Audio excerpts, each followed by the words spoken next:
9h22, de volta ao vivo para todo o Brasil, aqui na tela da Rede Vida de televisão, que esse ano completa 25 anos. Eu falei para vocês, né? Que tem muita novidade bacana. Uma delas eu quero contar para você já em primeira mão. Dia 29, estreia o novo programa do Padre Marcelo Rossi aqui na Rede Vida. Sábado, 2h da tarde, imperdível. Começa o programa novo do Padre Marcelo Rossi. Você vai saber todos os detalhes aqui na nossa Rede Vida de televisão. Fique ligado nos telejornais, na nossa programação, que a gente vai divulgar para você com todo carinho. Beijo para o nosso querido Padre Marcelo Rossi, sempre sua bênção, querido Padre. Sábado, dia 29, 2h da tarde, programa inédito, imperdível, com o nosso querido Padre Marcelo Rossi, comemorando, os 25 anos da nossa Rede Vida de televisão, o canal da família.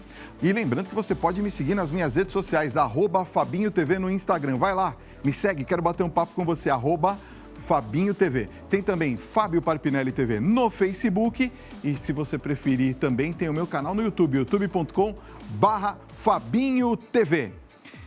Deixa eu falar agora, nós vamos conversar sobre um assunto muito importante, o transtorno de acumulação compulsiva. Gente, você já deve ter ouvido que o comportamento descontrolado em acumular coisas pode se tornar uma doença, mas a gravidade em que ela pode chegar é realmente assustadora. No começo pode parecer apenas um colecionismo, eu gosto de colecionar latinhas, por exemplo, não é verdade? Carrinhos. Com o passar do tempo, a necessidade de coletar objetos, juntamente com a dificuldade de se desfazer deles, acaba fazendo com que não haja mais espaço nem para andar dentro de casa. Mas quais os primeiros sintomas? De que maneira se inicia um tratamento? Como a gente pode ajudar? Para responder essas e outras questões, a gente recebe agora aqui na Casa do Mais Vida a psicóloga Adriana Severini. Adriana, seja bem-vinda. Muito obrigada pelo convite. Eu que agradeço de você ter vindo, porque às vezes a gente começa com uma brincadeira. Eu vou começar guardando tampinha, rolha, caneta, eu vou fazer coleção de lápis. E você começa a guardar coisinhas como se fosse uma coleção. Não é? E aquilo vai aumentando. E a pessoa não percebe. Porque é uma coisa tão sutil e ela não vai tendo noção de como aquilo vai aumentando. E ela deixa daquela coleção que ela começou a iniciar, por exemplo, como você falou da rolha. E ela começa a comprar outras coisas. Ou recolher coisas no lixo. Então, às vezes, não é nenhum objeto que ela compra. Ela acaba pegando coisas no lixo que ela acha que são interessantes. E ela começa a guardar. Agora, a gente poderia fazer uma diferenciação do colecionador com um acumulador? Quando que eu sei que eu deixei de ser um colecionador de rolhas, por exemplo, e passei a ser um acumulador? Porque o colecionador, ele é cuidadoso com a coleção dele. Então, ele mantém organizado, ele mantém tudo arrumadinho, ele tem vontade de mostrar aquilo para todo mundo. O acumulador, não. Quando começa a ficar uma desorganização, ele começa a evitar que as pessoas vão até a casa dele, ele evita que as pessoas cheguem, ou seja, ele começa normalmente num cômodo, ou num armário, num quarto. Ele começa a evitar que as pessoas entrem lá, depois ele já começa, ele mora sozinho, começa a deixar que as pessoas não entrem mais na casa, não convida mais ninguém. Então, você começa já a perceber por aí. Hora que começa a deixar de ser tudo organizado, bonitinho, porque o colecionador, ele vai, ele limpa, organiza, deixa perfeita a coleção dele. O acumulador não, ele vai colocando coisas. Quando você olha, tem uma pilha de caixas, uma pilha de rolhas e você não sabe de onde saiu. E você nem sabe mesmo o que tem ali dentro. Então você não tem mais nenhum zelo por aquilo que você está guardando. Eu esqueci o nome daquela atriz da Globo, mas recentemente, essa semana agora, a gente está vendo que ela recebeu uma ajuda, inclusive, que ela também era uma acumuladora e ninguém sabia. Tiraram não sei quantas toneladas de lixo da residência dela. Porque a pessoa, o que ela faz? A pessoa se fecha, ela sabe que tem alguma coisa errada. Ela não consegue identificar que é um lixo? Não, ela não consegue identificar e ela não consegue se desfazer de nada. Então, desde uma caixa de alimento que ela compra para comer, vai ficando lixo, vai ficando tudo, fica tudo. Ela começa a não ter, às vezes, nem espaço para andar em casa. Você pega caso de acumuladores que a pessoa dorme num cantinho assim do sofá, espremidinho, porque toda a casa está tomada de coisas. Sirena, tem um gatilho, alguma coisa que inicia esse processo já para uma compulsão? Ele já vai começando, ele é derivado da ansiedade, toda compulsão vem da ansiedade e ela começa já na adolescência. Então precisa prestar atenção, porque ele vai aumentando, aumentando, aumentando e lá pelos 30 anos ele começa a ter o apogeu dele e chega normalmente quando a pessoa vai morar sozinha.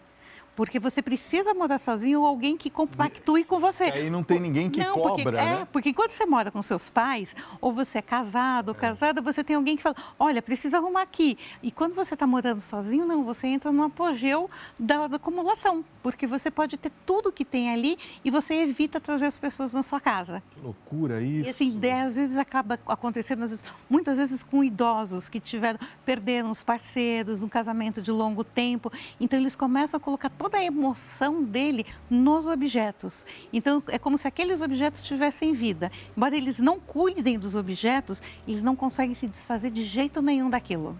Pode ser algum tipo de carência também? É uma carência.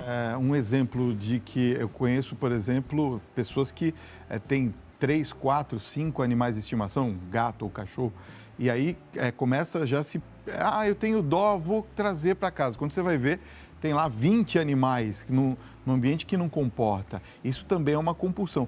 Essa carência pode desencadear esse tipo de situação? Pode, porque a pessoa ela vai suprindo essa carência emocional que ela tem através de ou objetos, você falou muito bem, como de animais.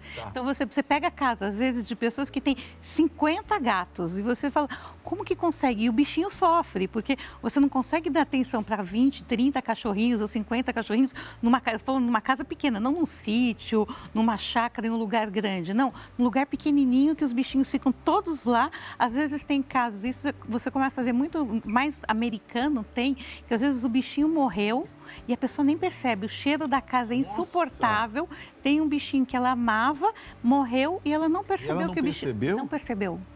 Que loucura! O bichinho sumiu no meio da bagunça. No meio de tudo ali. E assim, é um cheiro insuportável, não consegue. Como que a gente faz um diagnóstico, por exemplo, de um transtorno como esse? Isso é muito difícil, porque a pessoa tem dificuldade de procurar ajuda. Quem está em volta não consegue perceber. Então, os familiares, os amigos, têm que ficar muito atentos se você começa a ver que a pessoa não te convida mais para ir para sua casa. Então, começa um isolamento. Isolamento. Assim. Eu vou te visitar, Fábio. Não, pode deixar que eu vou para sua casa, Adriana. Então, assim, eu vou sempre dando desculpa para nunca ir para nunca deixar ninguém vir na minha casa. Eu vou me isolando de todo mundo, eu começo a evitar qualquer tipo de contato. Quando alguém força muito que quer me visitar, eu já corto a amizade com aquela pessoa, com aquele familiar, porque eu não quero que a pessoa veja a bagunça. E ao mesmo tempo que eu percebo que tem alguma coisa errada, que a minha casa está bagunçada, eu não consigo perceber que tem alguma coisa errada comigo. Então, os acumuladores são muito difíceis de procurar ajuda. Normalmente, são familiares e amigos que procuram ajuda para esse acumulador. Por isso que o tratamento é muito difícil, porque é uma dor grande demais ele se desfazer daqueles objetos. Às vezes é uma caixa de bolacha que ele deixou ali. Aquele tem um significado especial e parece que ele vai perder um pedaço dele se ele realmente deixar aquela caixa e jogar fora. Ou seja, psicologicamente é algo agressivo, né? Agressivo. Você vê que a pessoa sofre quando ela tem uma intervenção que precisa limpar, igual você falou dessa atriz, que precisa alguém intervir e limpar a casa dela, você vê como a pessoa sofre, como se ela estivesse perdendo de novo um ente querido, porque ela tem que tirar tudo aquilo que são objetos que ela de verdade ama e que ela precisa daquilo e ela acredita de fato naquilo. Nós temos um caso também muito conhecido que eu cheguei a trazer até aqui no Tribuna, outro programa que eu apresentava aqui, que era da filha do Bolinha, né? Aliás, um beijo para ela, muito carinhoso, Bolinha, um dos grandes comunicadores da televisão brasileira, e que ela começou a guardar as camisas do pai e aí foi começando a acumular aquilo, de repente, quando o Geraldo Luiz foi lá para fazer o programa dele, ele viu aquela aquele mundaréu de lixo, né, dentro da casa, acumulado, que a pessoa não consegue nem entrar, nem passar. Eu queria te perguntar uma coisa, em cima disso, é possível explicar, ou ter uma explicação plausível, por que tanto apego a esses objetos, por exemplo? Porque me parece que, como nós estamos conversando aqui, não existe um objeto específico. Eu estou vendo também aqui nas ilustrações, enche a tela aqui com as ilustrações. Olha só, a gente vê de tudo. Por exemplo, um acumulador como esse daí, ele tem um pouco de tudo. Quer dizer, por que tanto apego assim? Ele começa como um colecionador, pode se manter como um colecionador e vira um distúrbio quando ele começa a guardar tudo. É esse medo da perda. Tem um pouco de tudo, né? Ele guarda jornal velho, revista, livro, foi o que eu falei, embalagem de comida usada. Ele pode usar, por exemplo, para alguma coisa? Ele acha que vai ter alguma serventia no futuro. Tá. Então, talvez eu tenha essa caixa que eu deixei de um sapato, eu vou precisar. Algum dia eu vou precisar, então eu guardo. E vai guardando, porque algum dia ela vai precisar daquilo que ela está guardando. E é um distúrbio que é pouco falado aqui no Brasil. Verdade. E acomete quase 6% da população. Nossa, uma taxa alta. É uma taxa alta, é bem alta. É que é pouco falado, porque normalmente, foi o que eu falei, as pessoas se isolam. Então, ninguém sabe o que está acontecendo dentro de casa. Agora, qual que é o tratamento para esse tipo de transtorno, hein? Existe algum início? Às vezes a gente percebe que tem algumas pessoas que denunciam. Denunciar é bom ou não? No início, dependendo assim, foi o que eu falei, tem uma pessoa que às vezes está com condição de higiene extremamente precária, certo. Então precisa de denúncia, mas aí tem que fazer todo o acompanhamento psicológico e psiquiátrico, porque a pessoa ela entra numa depressão, ela já está em depressão. Entendi. E ela pode entrar numa depressão muito forte, pior ainda, porque ela vai ver todos aqueles objetos que ela ama, porque ela de verdade ela vê aquilo com um amor, ela nutre uma afeição e é como se estivesse tirando um pedaço dela. Então, ela precisa de um acompanhamento psicológico para ela não entrar numa depressão profunda e ser pior ainda. Por isso que quando tem essa denúncia, tem que ter um acompanhamento psicológico. E às vezes, inclusive, psiquiátrico, para que ela consiga suportar. Porque assim, é uma dor enorme você limpar a casa dessa pessoa. Porque ela não consegue, porque a gente vê as imagens, igual estava passando, a gente olhando parece lixo, mas para aquela pessoa não é, são objetos importantes para ela. Durante o tratamento, vou citar mais um caso também que eu me lembro aqui da Perla, lembra da Perla também? Foi um caso que também foi ventilado. Como que a gente faz, por exemplo, durante o tratamento? É possível a pessoa ter uma recaída e voltar a acumular tudo de novo? É possível, porque tem que entender qual foi o motivo, porque assim, alguma coisa aconteceu na vida dela que fez com que ela foi, por exemplo, você deu o exemplo da filha do Bolinha, talvez a perda que ela teve do pai dela foi muito forte e ela não conseguiu elaborar. Certo. Então, como começou o processo de acumulação dela? Guardando as lembranças que ela tinha do pai, que eram as camisas. Então, a gente precisa tratar o quê? Essa perda do pai dela, para depois começar a tirar todo o processo dela acumular as coisas. E a gente precisa, com cada uma das pessoas, identificar o que foi que causou para ela começar a acumular tanta coisa. Porque sempre tem um gatilho. Sim. E a gente precisa descobrir qual foi esse gatilho para, na terapia, tratar. Porque se não tratar, a gente vai e limpa a casa, a pessoa sofre tudo, daqui a pouco ela começa a acumular tudo de novo. E é possível, após um tratamento, a pessoa continuar com aquele ambiente organizado, limpo, tudo no seu lugarzinho, ou a tendência é ter sempre uma recaída e precisa de um acompanhamento permanente? Ela precisa de um acompanhamento permanente. Permanente, né? Porque assim, a compulsão, ou ela pode trocar por uma outra compulsão. Porque quando a gente é compulsivo por alguma coisa, você trata aquela compulsão e aí às vezes se você tem uma recaída, pode ser por uma outra compulsão, pode ser por uma compulsão alimentar, por uma compulsão de jogo, por algum outro tipo de compulsão.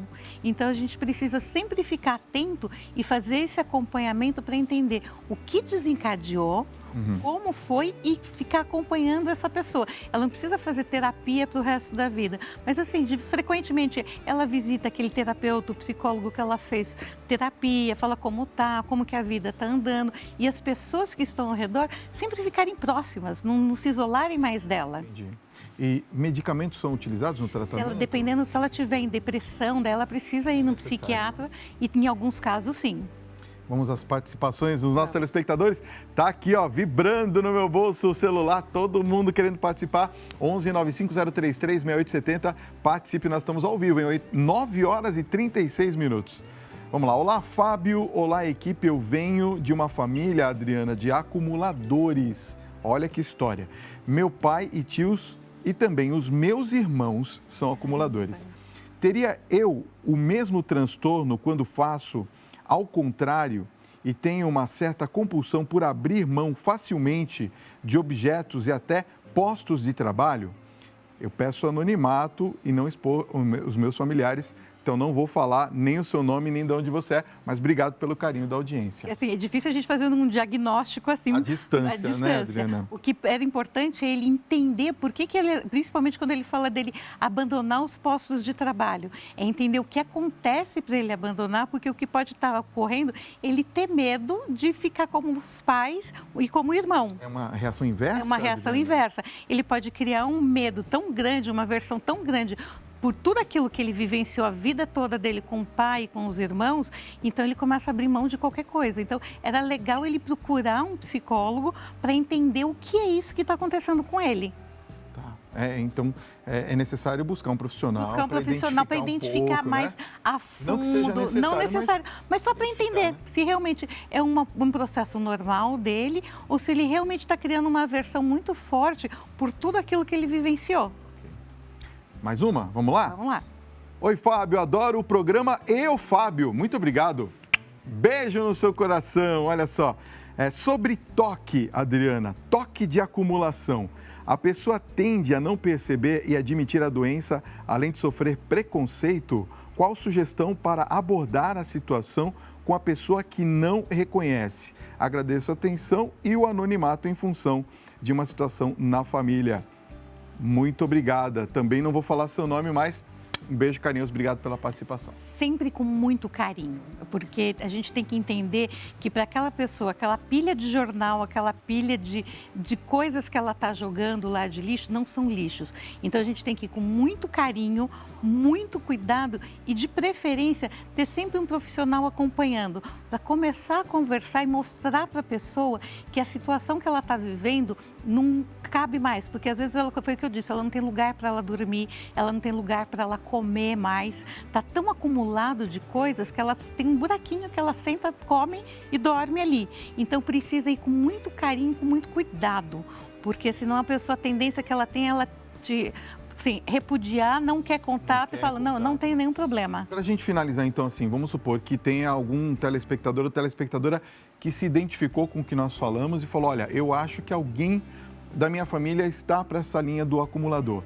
Eu devo procurar inicialmente já um profissional ou é melhor ir com calma, porque pode até assustar a pessoa com um profissional Eu já acho de que primeiro? assim, a família pode primeiro procurar um profissional para pegar uma orientação de como agir. Sem a pessoa, né? Sem a pessoa. Como agir com essa pessoa da família, todos os cuidados que tem, qual a melhor abordagem, de que forma que ele pode fazer. Tá. E depois, conforme esse profissional for dando o acompanhamento, aí introduzir essa pessoa que está sofrendo da acumulação. Okay. Aí ele começa a fazer o tratamento, porque é um tratamento que precisa de toda a família. Não adianta a pessoa ser, porque a pessoa sozinha foi o que disse, raramente ela procura ajuda. Então é um tratamento que precisa do apoio da família toda. Entendi. Adriana Severini, obrigado pela sua presença. Muito obrigada, eu que agradeço. Que papo bom e esclarecedor, viu? Obrigado por ter vindo. Obrigada tá? eu. Muito bem, se você quiser entrar em contato com a psicóloga Adriana Severini, é muito fácil, www.adrianaseverini.com.br, está aparecendo aqui no vídeo. Bate uma fotinho para você acessar o site e tem o Instagram dela, @AdrianaSeverini, @AdrianaSeverini. Mais uma vez, obrigado pela presença. Eu que agradeço. Tá? E no próximo bloco, a gente bate mais um papo com os meninos do Ministério Renova. Eles vão contar pra gente as novidades de 2020. Nós vamos para um rápido intervalo, mas é claro, o intervalo é bem rapidinho, nem pense em sair daí. É um copo d'água e volta, tá? Nós vamos pedir para os meninos cantarem. Vamos lá? Ministério Renova ao vivo, aqui no Mais Vida. Existe uma bênção à espera de você todos os dias. Toma posse, creia que o Senhor vai te dar uma vida nova. Existe uma bênção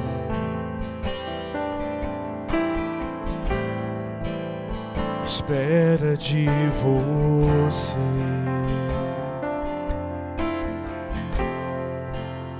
Existe um lugar onde Deus quer te ver chegar. Abra o teu coração e deixa Ele agir. Existe um novo céu,